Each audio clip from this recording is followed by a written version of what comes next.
Ustedes vieron que esta semana hubo todo un revuelo, sobre todo el Día Internacional de la Mujer. Hubo marchas y hubo reclamos y habrán sentido la palabra feminismo. ¿Alguna de acá es feminista? ¿No? Pero son mujeres, ¿no? Sí, a ver, hay Amén. 3, hay 4, 5, 6 mujeres. Contra 3 varones. Siempre estamos en desventaja, no sé por qué, pero más mujeres que varones. En las iglesias siempre pasa así, ¿no? Bueno, el tema es la mujer cristiana y el feminismo, desde la mirada de la Biblia. Estamos viviendo en tiempos de mucha confusión, donde los medios de comunicación, sobre todo los canales de televisión, cualquiera que pongamos, ¿no? El común denominador es evolución igual a expresión. Y a veces yo me pregunto si evolucionar tiene que ver con ciertas expresiones que a la luz de la Biblia parecerían contradictorias. Y vamos a ver el concepto que tiene Dios del hombre y de la mujer como creación de él. Esto está escrito, este escrito yo lo he ampliado, pero está inspirado en una pastora, una sierva de Dios, se llama Chavela El Ash. Ese nombre así raro es porque es de Centroamérica. Chavela El Ash es su apellido, y yo lo he usado mucho para hablar con respecto a todos los temas que tienen que ver con la mujer. Voy a leer el escrito que ella dejó en internet, que dice: ¿por qué debemos hablar del feminismo como mujeres cristianas? Esto lo pone como una pregunta. ¿No se supone que una vez convertidas nuestras afiliaciones o prácticas a dicha corriente cesa inmediatamente? La pregunta sería, ¿no sería que una vez que cuando una se convierte, algunas cosas o algunas prácticas dejan de ser? Esto sería la pregunta. La respuesta es no.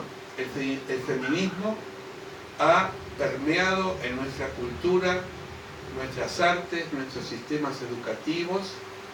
Cuando venimos a los pies del Señor, llegamos con diversas ideas preconcebidas. Y todo cuando vamos al camino de Dios, hombres y mujeres, tenemos una cultura, tenemos una tradición, tenemos una creencia. Muchos vienen del catolicismo, otros vienen de otras religiones, pero tenemos todo ese bagaje encima que cuando vamos a los pies de Cristo, algunas cosas se modifican y otras no, o tardan en modificarse. Cuando venimos a los pies del Señor, llegamos con diversos ideales. Es por eso que el feminismo no solo ha afectado a nuestras iglesias, en muchos casos, ha sido defendido por ovejas, es decir, por los miembros y líderes. El proyecto de Dios. Génesis 1:27, eso lo va a encontrar en la Biblia, capítulo 1:27, dice: y Dios creó al hombre a su imagen, a imagen de Dios lo creó, varón y hembra los creó. Fíjense que hay un principio de igualdad.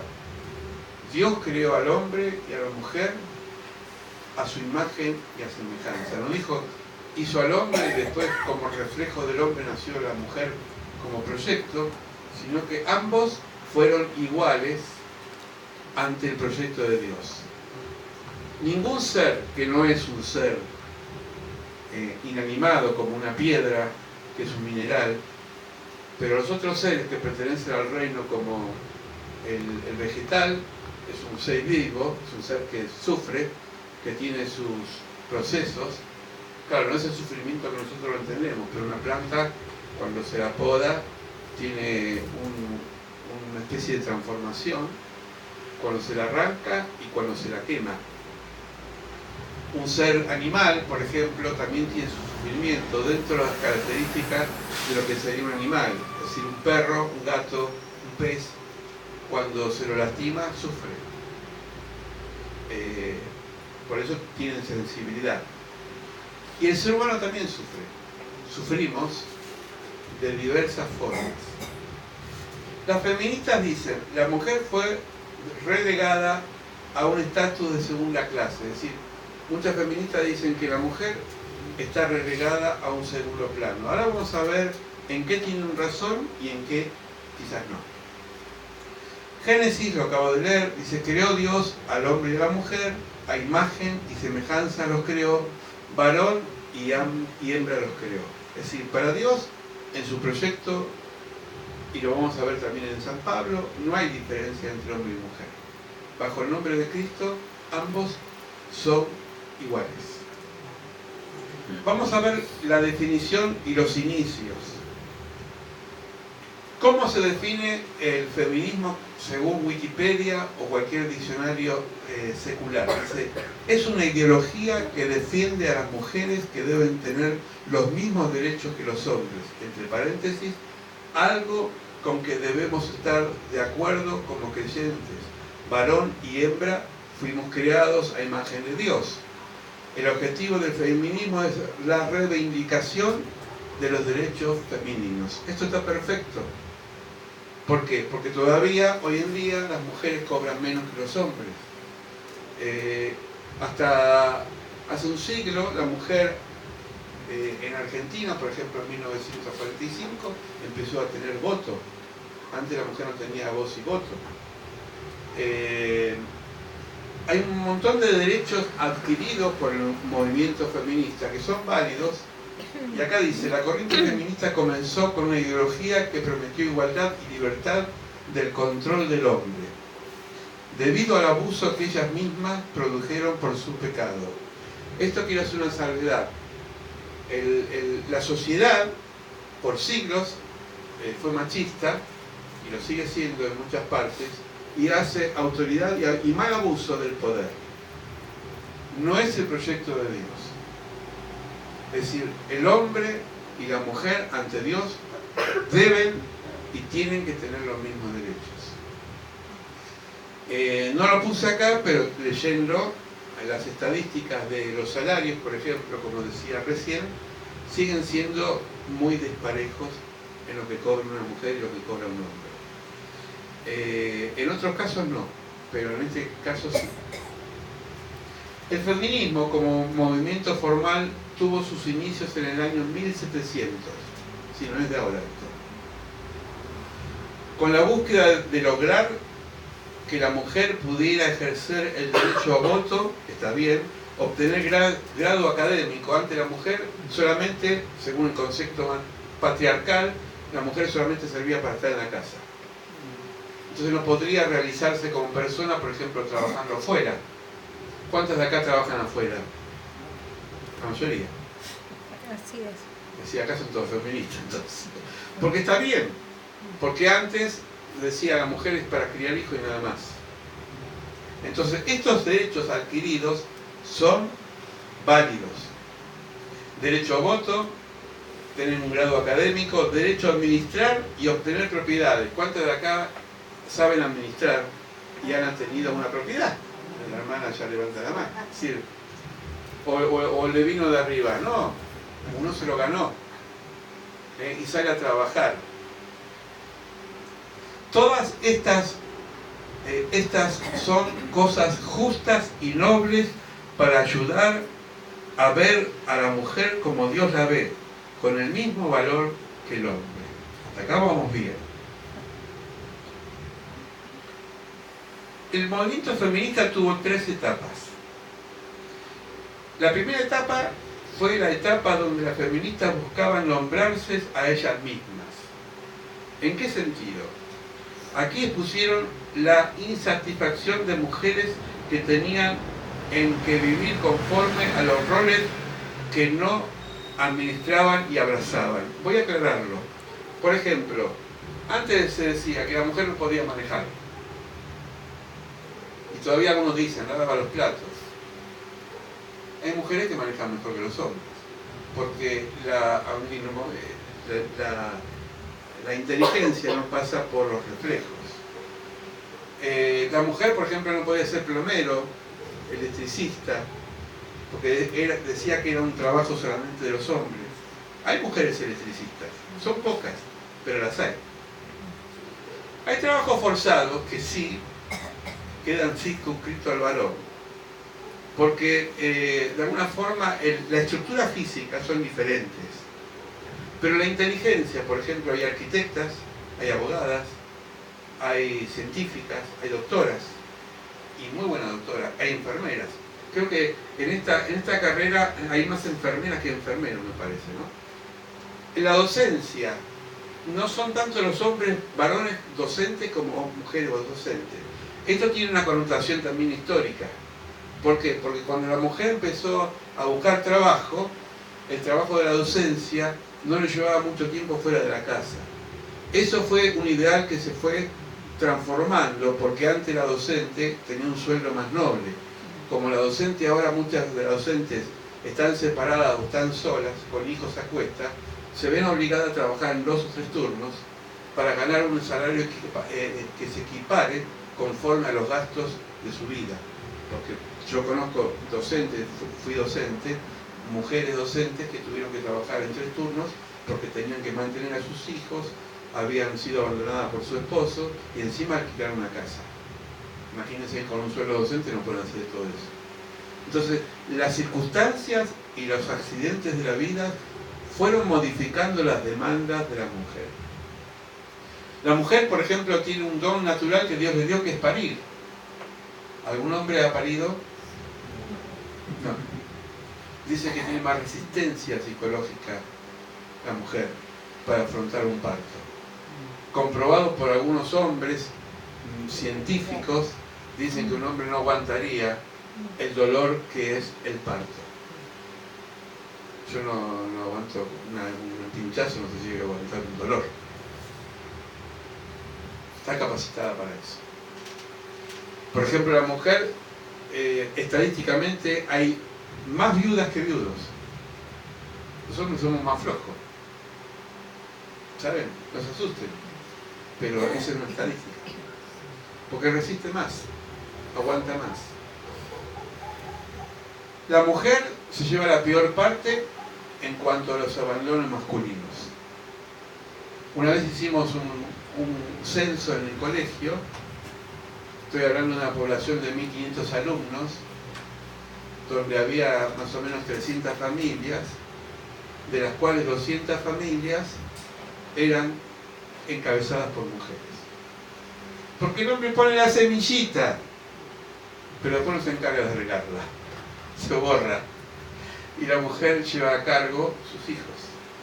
Conocí muchas abuelas jóvenes, abuelas, hablo del colegio, abuelas de 30, 40 años que eran mamás y abuelas porque tenían que mantener a sus hijas, mamás jovencitas, inexpertas, de 18 y 20 años. Entonces, esto es todo un logro y toda una realidad que no la podemos ignorar. La primera etapa. La segunda etapa de esta ola feminista, nombraron al mundo y buscaron redefinir y reinterpretar la psicología, la lingüística, la maternidad, la sociología, la sexualidad, y acá falta un punto que es la teología. Hay teología feminista, hay una sexualidad feminista. Yo no estoy hablando de si es bueno o malo, vamos a verlo a la luz de la palabra. Esto es evidente al ver cómo el mismo lenguaje cambió de decir. Antes se hablaba de todos y ahora se habla de todos y todas. Lo decía nuestra presidenta, expresidenta. Todos y todas. Y la tercera etapa afirma que la Biblia debe ser liberada, y acá entramos en un terreno peligroso, del odio de la mujer del cual ha sido encarcelada. Se argumenta que la Biblia había sido escrita en el periodo patriarcal, es decir, por hombres, por lo que había sido permeada por esa mentalidad. Una de las afirmaciones que particularmente me asombraron, dice esta autora, que le llaman a Dios Padre, Madre. Hay muchas oraciones, yo he escuchado Dios Padre y Madre.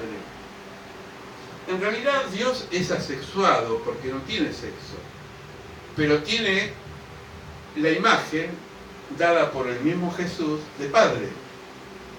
Ahora, Isaías también habla de Dios como madre, y Jesús compara a Dios como la madre, la gallina que cobija a los polluelos. Son imágenes, pero en realidad Dios va más allá de una estructura tanto varón como mujer. De hecho, el pasaje más conocido, que ustedes lo conocen en Éxodo, Dios se negó a darle una etiqueta a Moisés, porque Moisés quería que le dé un nombre.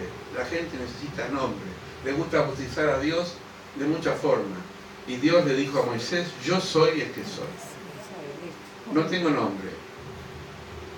Los paganos, sobre todo los egipcios, decían: bueno, pero tienes un nombre. Nosotros tenemos muchos nombres.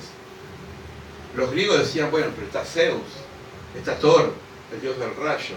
¿Cuál es el nombre del dios de los judíos? No tiene nombre.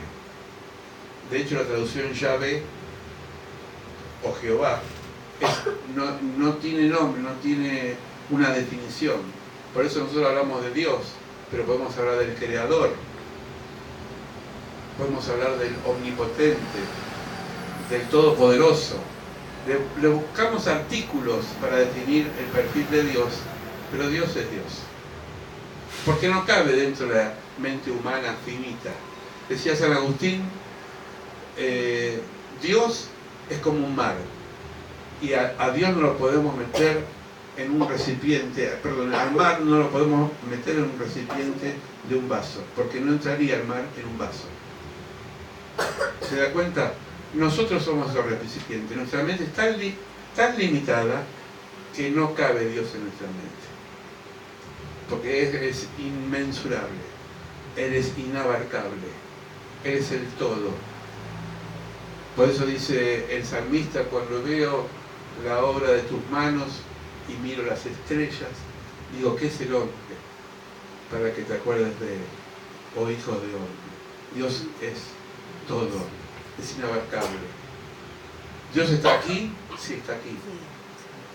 Dios está en todos lados. ¿Qué ser en la tierra puede estar en todos lados? ¿Qué espíritu puede estar en todos lados? ¿Qué ser angelical, aún siendo ángeles, pueden ser omnipresentes? Solamente Dios puede estar acá, como puede estar en la China y en cualquier lugar del mundo. El feminismo hoy. El feminismo de hoy se ha desvirtuado porque no solamente busca la igualdad en cuanto a el sentido laboral, el sentido de votación, sino que busca también de alguna forma desprestigiar al varón. Hay lemas que andan circulando, y esto lo puedo decir en un contexto de iglesia porque usted lo va a entender, pero que es muy discutido y reñido en un ámbito, por ejemplo, periodístico. ¿Han escuchado ustedes en esta semana, por ejemplo, yo con mi cuerpo lo que quiero? ¿Y por qué lo dicen eso? Bueno, porque el tema del aborto, tema que ha sido hasta ahora tabú, y que incluso dentro de la iglesia no se habla, pero las feministas dicen: yo hago de mi cuerpo lo que quiero. La pregunta sería, como cristianos, ¿podemos hacer de nuestro cuerpo lo que queramos? ¿Yo puedo matarme? Sí, puedo, pues se puede mucho. La segunda pregunta sería: ¿yo debo? Yo debo el cuerpo nuestro, y voy a hablar como hombre y como ser humano. Dice la palabra de Dios que es templo. Es un recipiente que Dios me lo prestó para que habite su presencia, el Espíritu Santo. Yo, por ejemplo, no puedo, me encanta comer mucho. Así estoy un poquito excedido. Pero no puedo excederme demasiado Yo siempre digo, si trabajaría en un kiosco me comería todos los chocolates habidos y por haber. Pero al otro día me tienen que trasplantar un hígado, porque no puedo excederme. Me encanta el chicharrón y el pan con chicharrón. Y me gusta las comidas contundentes, pero el médico me ha quitado la sal. Entonces, a esta altura del partido yo no debo abusar con la sal. Entonces ya no puedo hacer de mi cuerpo lo que quiero. Tengo límites. Límites que me lo puso la edad. Una persona que sufre de diabetes no puede abusar del azúcar. Entonces, la expresión yo hago de mi cuerpo lo que quiero es ambigua y es relativa, porque la libertad de uno termina donde empieza la libertad del otro. ¿Me van siguiendo? Amén. Entonces, nosotros tenemos que buscar siempre el principio de Dios. El principio de Dios es que la mujer es igual a Dios en su creación. Dice, vuelvo a leerlo, Génesis 1:27, creó pues Dios al hombre y la mujer y lo hizo a su imagen, lo creó varón y hembra. Dos seres iguales con el mismo valor para ser creados a imagen y semejanza de Dios. Pero al mismo tiempo son dos seres distintos. La mujer tiene un instinto que los varones no tenemos. Le llaman sexto sentido, olfato, pero saben discernir algunas cosas que los varones no discernimos. Decía una vez alguien, y me gustó, que la mujer tiene su mente amplia o su capacidad en el cerebro, porque el cerebro nosotros está dividido en hemisferio norte y hemisferio sur, o dos partes. Hay una parte del hemisferio del cerebro de la mujer que puede hacer muchas actividades al mismo tiempo. Puede atender el teléfono, puede planchar, puede cocinar, puede cambiar pañales. Dicen que los hombres no podemos masticar y caminar al mismo tiempo, porque somos muy limitados, ¿no? La mujer es muy hábil en eso. Bueno, puede haber excepciones, pero somos limitados. La mujer tiene más resistencia. Por ejemplo, está el hombre y la mujer, el marido y la esposa. La esposa le duele la cabeza, le duele la muela y sin embargo atiende a los chicos, prepara la ropa. Nosotros nos enfermamos y que ya queremos llamar a primeros auxilios, no doy más, y por ahí nos duele algo y somos muy flanes. Pero estas cualidades innatas que tiene la mujer es un don que Dios le dio, que es un don de resistencia. Ustedes saben que yo he hablado muchas veces y las he exaltado por su valor, su coraje y su entrega y su permanencia a las madres de Plaza de Mayo. Y un día leyendo un reportaje a una de las madres decían, ¿por qué no hay padres de Plaza de Mayo? Porque murieron. ¿Saben por qué murieron? Porque no aguantaron al saber que sus hijos habían desaparecido. Es decir, que las madres siguen luchando casi 30 años en un silencio constante todos los jueves. Yo la he visto con lluvia, frío, granizo, caminando alrededor de la Plaza de Mayo, reclamando la aparición de sus hijos, mientras que sus esposos, la mayoría están muertos, por la resistencia. Entonces, la pregunta sería, hay dos visiones diferentes. La visión secular o la visión humanística del feminismo es cuestionar a Dios, la Biblia y a los hombres. Pero Dios piensa algo diferente. En Efesios 5, 22, 23 dice, las mujeres están sometidas a sus propios maridos. Y esto es una palabra que hoy cuesta, del sometimiento, pero yo lo quiero aclarar, porque no es el sometimiento de decir, sí querido, todo lo que vos digas está bien, porque en este caso sería al revés. Sino la sujeción. Y la palabra que dice Pablo es, así como la iglesia, la novia está sujeta a Cristo, hay una sujeción jerárquica entre el hombre y la mujer. La jerarquía ayuda para poner orden, no es para mandar ni para dominar, sino para organizar.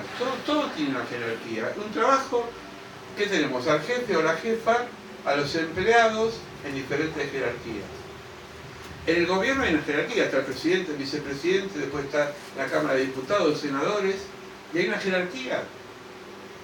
La sociedad está regida por jerarquía, no es malo la jerarquía.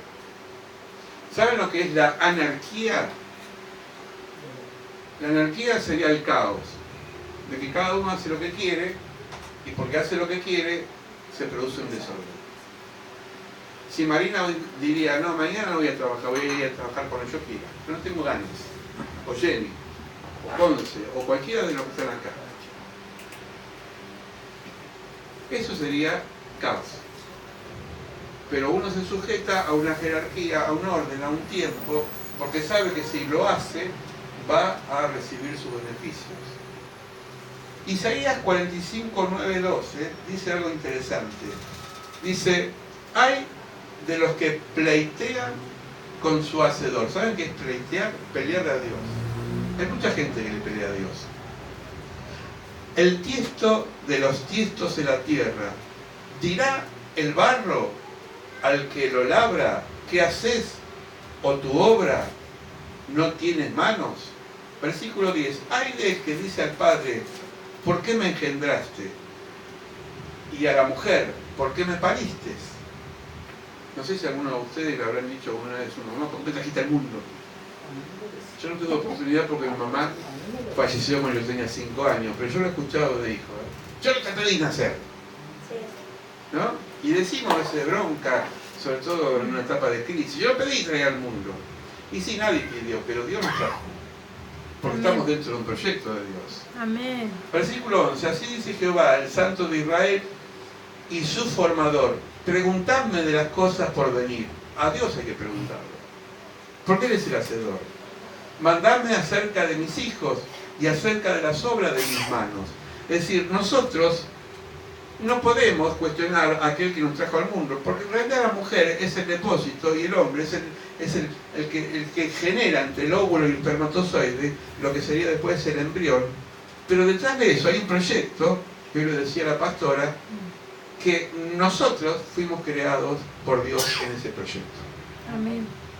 Nosotros somos canales, dice Khalil Gibran. Khalil Gibran fue un filósofo oriental. Tus hijos no son tus hijos. Vienen por medio tuyo, pero son hijos de la vida. Hoy diríamos son hijos de Dios, porque son imagen y semejanza de Dios. Entonces, toda vida que se gesta está dentro de un proyecto de Dios. Y yo no tengo derecho a coartarla ni a eliminarla porque no me gusta o porque con mi cuerpo hago lo que quiero. Yo hice la tierra, crié sobre a ella el hombre. Y acá habla del hombre como género, no como macho. Es decir, al hombre y a la mujer. Yo hice de la tierra y crié sobre ella al hombre. Yo, mis manos extendieron los cielos y todo su ejército le mandé. Es decir, Dios tiene un plan perfecto para cada uno de nosotros. Perfecto. Viviendo conforme a nuestro diseño. Esto es para la mujer, pero también es para el hombre. Los conceptos actuales. Escuchen esto. No quiero que me domine ningún hombre. Muchas feministas lo dicen. Se miran. No quiero que me domine ningún hombre. Soy libre. No sé si lo sabré. Con mi cuerpo hago lo que quiero. Frase muy común en estos días. No quiero tener hijos. Me esclavizan. Y no podría hacer lo que me gusta. Yo he escuchado eso también. Muchas no quieren tener hijos porque dicen que los esclaviza a los hijos. Con ese concepto se termina la raza humana, ¿no? La Biblia fue escrita por hombres, dicen. Es decir, que es un libro patriarcal, por eso no le hago caso. Esto lo he escuchado de muchas feministas. en televisión y más cercano también. Dice Romanos 12:2, no os conforméis con este siglo, es decir, no seamos afectados por el pensamiento de este siglo, sino transformados por medio de la renovación de vuestro entendimiento, para que comprobéis cuál es la buena voluntad y agradable y perfecta. Voy a leer una versión más entendible. No imiten las conductas de las costumbres de este mundo. Más bien dejen que Dios los transforme en personas nuevas, al cambiarles la manera de pensar. Entonces aprenderán a conocer la voluntad de Dios para ustedes, la cual es buena, agradable y perfecta. No imitemos las conductas y las costumbres de este mundo. La moda, o uno dice la moda, ¿cuál es? Y por ejemplo la moda de vestir, la moda de pensar, la moda de que todos lo dicen, si todos lo dicen yo lo voy a decir, todo lo hacen, si todo lo hacen yo lo voy a hacer. Es decir, ¿alguien está acá vestido como, a esa obra de teatro, francés? O como la princesa, yo creo que la princesa, o como, es decir, hay atuendos que corresponden a una época, ¿verdad? ¿Se imaginan si cada uno saldría vestido como quiere? Sería divertido, ¿no? Pero tenemos una moda. Por ejemplo, no hay ningún pantalón roto, ¿no? No. Pero vieron los vaqueros ahora, los jeans que se usan, ¿no? Yo a los 15 años, si se me rompía un poquito la rodilla, mi viejo el Tano me decía, roñoso, sucio, linchera. Así salía a la calle. Hoy si mi papá viviera no entendería esta moda. Es una moda, bueno. Son modas. En mi época, a los 20 años, no me cortaba el pelo como se cortan ahora, rapado. Eran hippies, ellos tenían pelo largo. Y me lo ataba ahí, tenía. Y encima tenía un pelo todo. Tengo un pelo feo, así, todo así, como. Se me va parando, se me hace, mi esposa conoce mi pelo, eso no me corta. Se me hace como rulos. Y cuando yo tenía 20 años o 18 años, se usaba el pelo lacio. No había planchita. Entonces mi hermana, me lleva 8 años sola, me dice, te voy a poner a la moda. ¿Cómo es eso? Te voy a poner un rulero acá de arriba. ¿Un rulero? Sí, me puso un rulero mi hermana, yo tenía 18 años. Se llamaba La Toca. ¿No se acuerda de eso? La Toca. Bueno, me puso el rulero, me humedeció el pelo. Me decía que papá no me vea porque me mata, le decía. No, queda entre nosotros. Y yo me puso el rulero, ¿se imaginan? Yo no tenía barba en esa época, un rulero así grande. Siento a mi papá que me dice desde la pieza, José, ¿me vas al kiosco a comprar cigarrillos? Bueno, voy.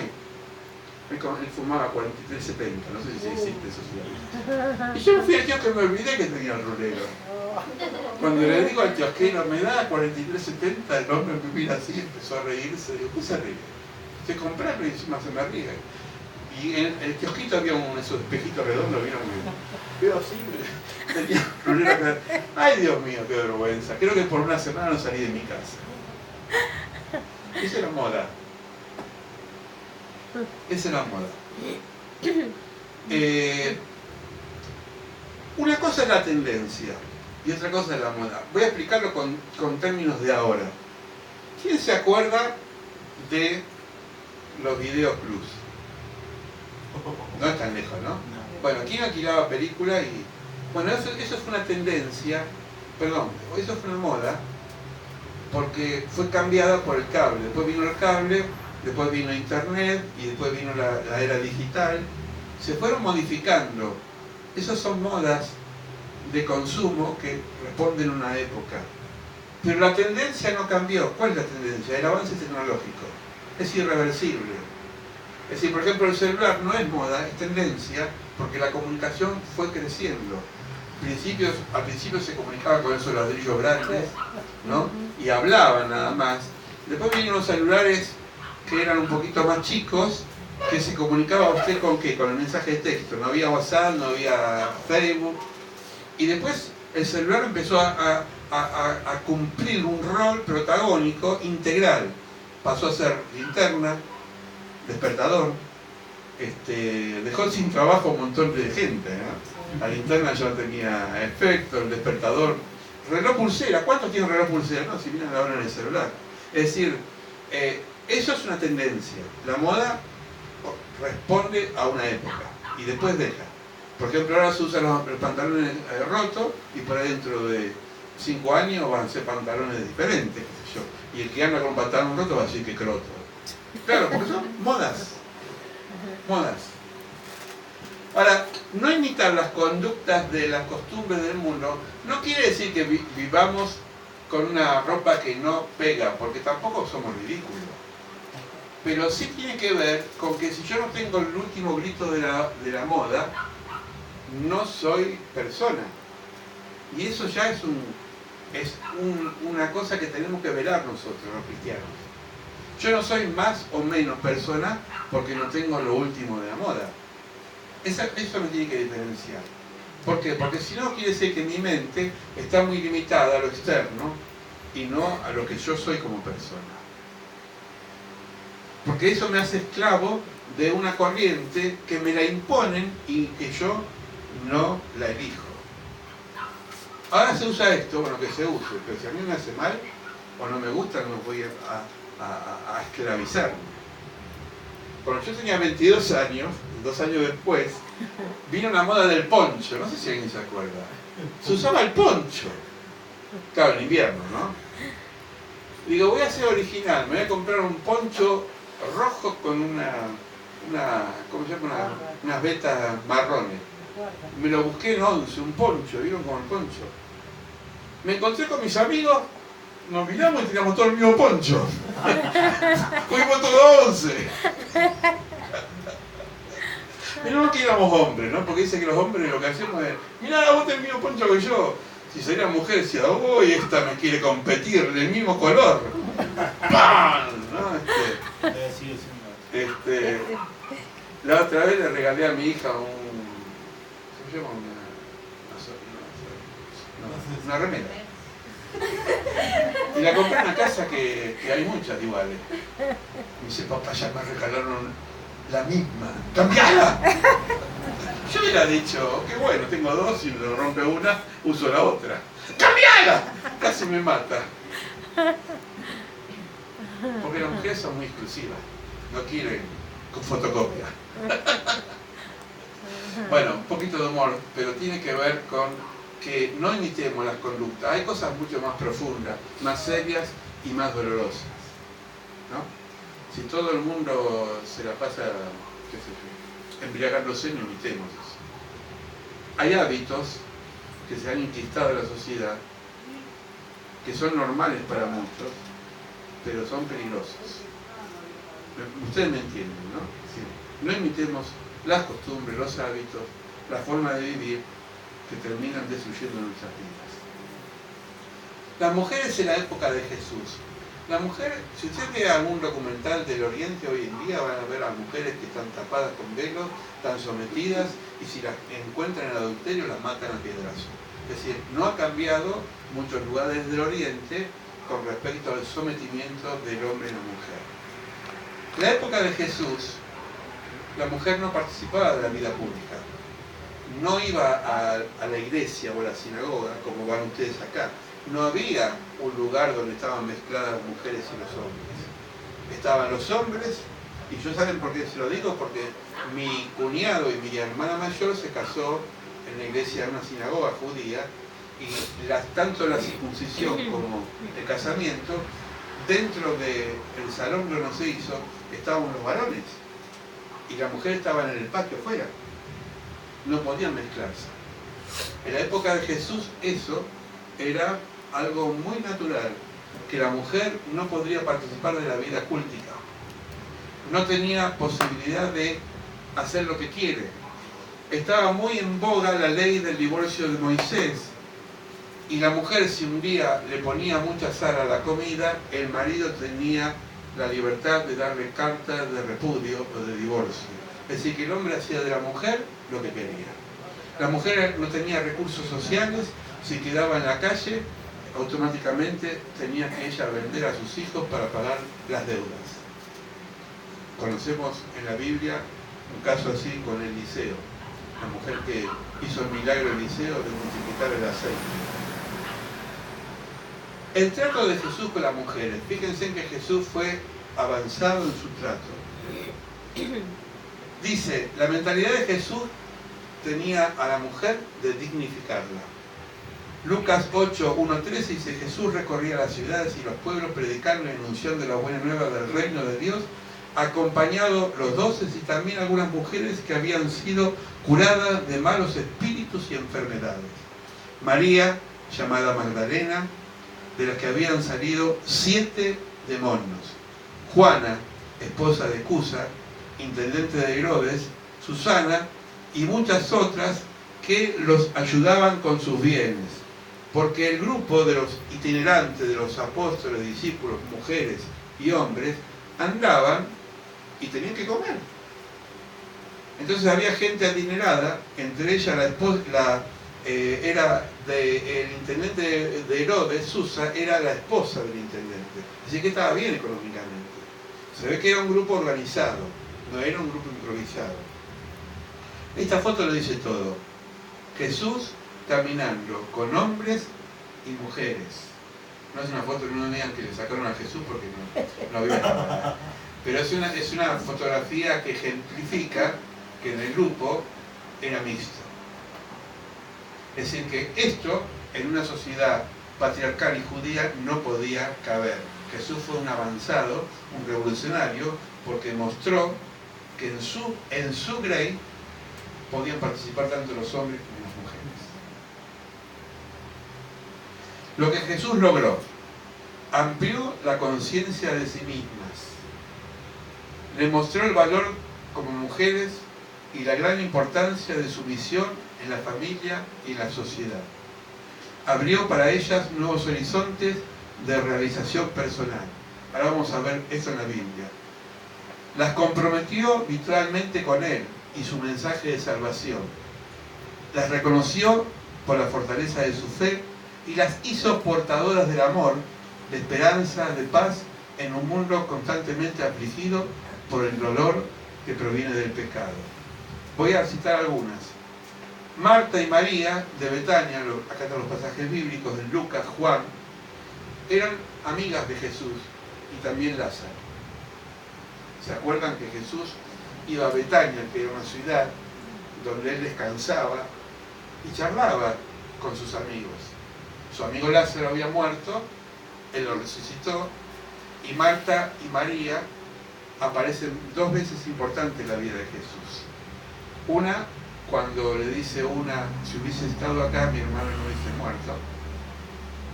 Y la otra, cuando estaba haciendo los quehaceres, Marta, afanada por mucho trabajo, y María estaba a los pies de Jesús escuchando su palabra. Es decir, las mujeres con Jesús tenían participación. La mujer de Samaria, que ni siquiera era judía, fue escuchada y tuvo un diálogo precioso con Jesús.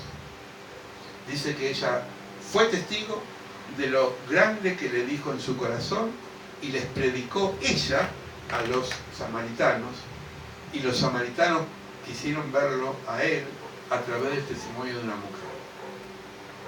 Magdalena, aparece en Juan 20, era la pecadora arrepentida. Aparece en otro pasaje la mujer adúltera. Esto quiere hacer una salvedad. La tradición, sobre todo católica, ha deformado a Magdalena como la prostituta. En ningún lado muestra que Magdalena era la prostituta. Era la mujer que dice que Jesús le sacó los 7 demonios. No sabemos de qué. Pero era una mujer que estaba mal. Aparece una mujer adúltera que algunos adjudican a Magdalena, pero por ahí era otra mujer. Pero no importa. Pero era una mujer que había caído, que había pecado, y Jesús la redime, la saca de ese pozo y le da trabajo. Porque Magdalena fue la primera testigo de la resurrección. que le dijo a Pedro, el maestro ha resucitado. No fue Pedro, fue una mujer. Amén. La hija de Jairo y la sirofenicia y su hija y la mujer encorvada de nacimiento, donde Jesús la levantó y le dijo, camina. La mujer que tenía flujo de sangre, saben que el flujo de sangre, ahora saben todos que el ciclo menstrual es común, pero antes el prejuicio religioso decía que la mujer que tenía ciclo menstrual o exceso de sangre era impura. ¿Por qué? Porque tenía la ley de Moisés como esa costumbre. Jesús revierte eso y la pone como testigo, es sanada porque tenía hemorragia en ese ciclo menstrual, y ella, al ser nivelada como mujer, le dice ante el público, habla vos. Y ella empezó a decir, él me curó porque yo pensé, si yo le toco el manto, con tocar el manto voy a sanarme. Y se produjo el milagro. Así la expuso, pero no para que sea señalada, sino para que sea dignificada. Amén. Por eso, cualquiera que diga que Jesús no le dio cabida a la mujer en su época y no se la da hoy en día, es porque no ha leído las Escrituras. El Señor le da a la mujer, tanto y al hombre, la misma responsabilidad de predicar